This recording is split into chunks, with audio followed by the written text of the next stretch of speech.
We also wrote poems of our own, and today when you leave, you're going to get, each of you will get this little booklet, and every child, first of all, I did something that as a mom I wish some other teachers had done. Put their names under their picture. When you find this 5 years from now, you remember who everybody is. So, but every child has a poem in here, and that's a special keepsake that we made as a class.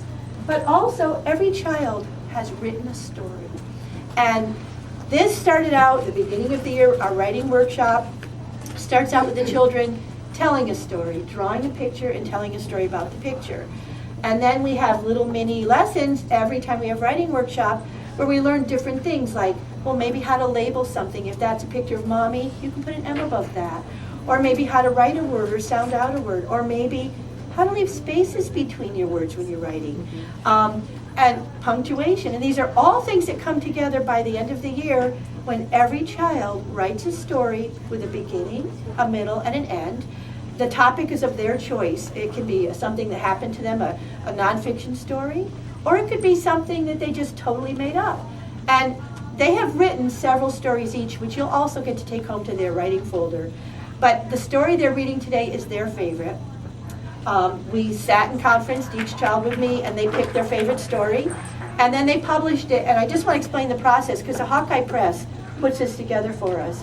But Mrs. Romero took all the children's writing and typed it up so that every page has part of the story, and the children then got the pages back. We sat one by one, illustrated each page with colored pencils.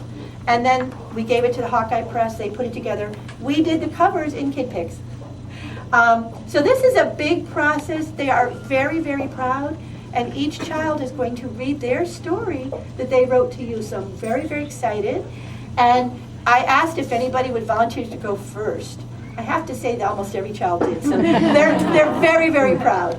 I have a microphone that I'll turn on just for them. I know my voice carries. My father said you never need a microphone. I can hear you down the hall. But I know that sometimes when they're reading, they're a little quiet. So I'll be happy to put that on while they're reading.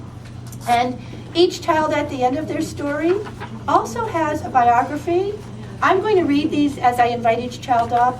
The one cool thing is you will get to keep these books, but I can't send them home today because the Hawkeye Press does an actual presentation to hand them out. We got them early so we could read them to you.